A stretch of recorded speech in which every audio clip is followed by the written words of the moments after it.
Hey, Mike, this might sound crazy, but I don't think that kid's dangerous. Really? Well, in that case, let's keep it. I always wanted a pet that could kill me! Now, look, what if we just put her back in the door? What? Mike, think about it. If we send her back, it's like it never happened.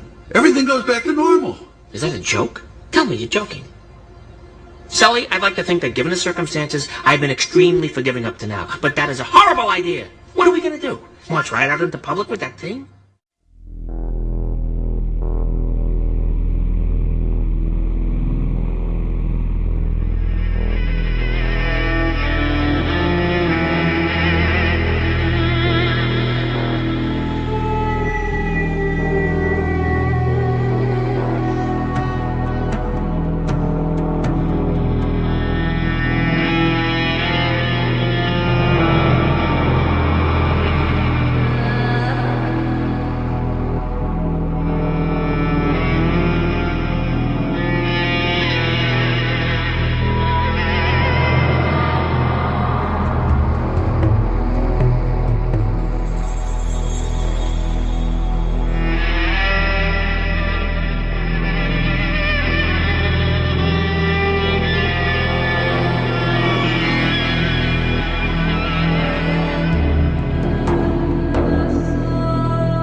at Monsters Incorporated. I'm in this one. We're part of your life. We power your car. We warm your home.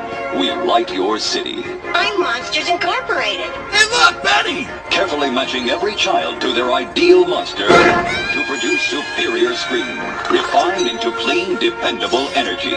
Every time you turn something on, Monsters Incorporated is there. I'm Monsters Incorporated. We know the challenge. The window of innocence is shrinking. Human kids are harder to scare. Of course, MI is prepared for the future, with the top scarers, the best refiners, and research into new energy techniques. If you get into the realms of fear, fear is a very slow, dense, vibrational state.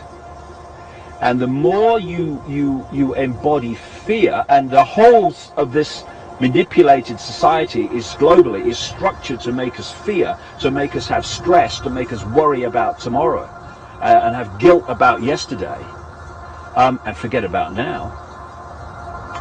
it brings us into a slow vibrating dense state.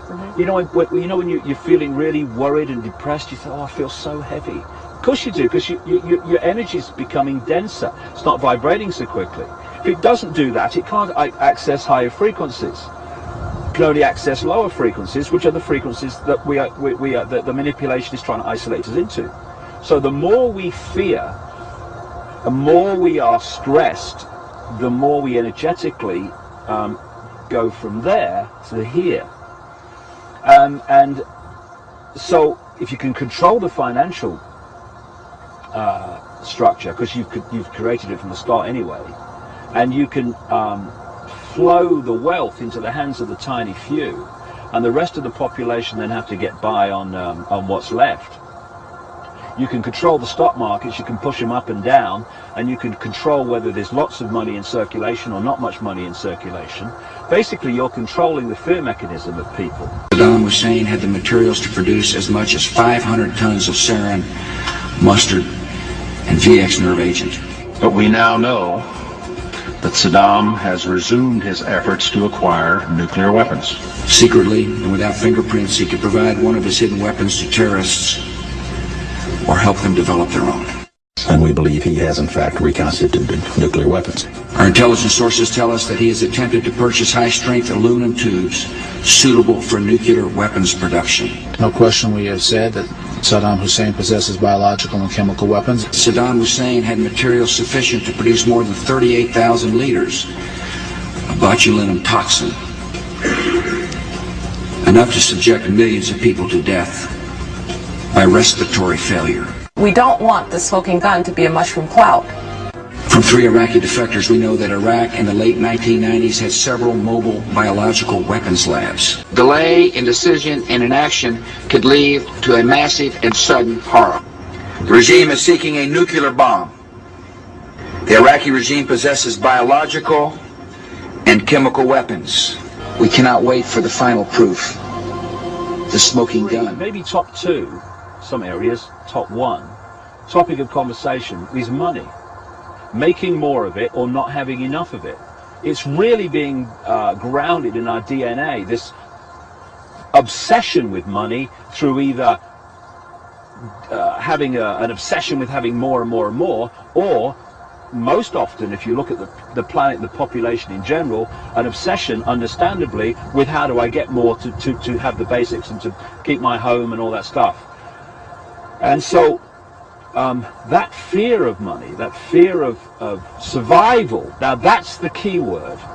If they can get us into, for whatever reason, a fear of not surviving, which is located in the reptilian part of the brain, the most ancient part of the brain, this part of the brain, the reptilian, is very useful, because its sense of survival keeps us alive.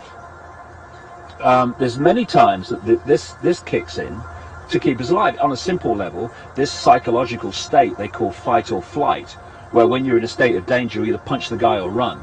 That comes from the reptilian brain, and there are many expressions of that survival mechanism in the reptilian brain that are very good and very useful, and we wouldn't live long without it. For our survival, not for our refinement, however. Exactly. Now, but it's like everything, you know.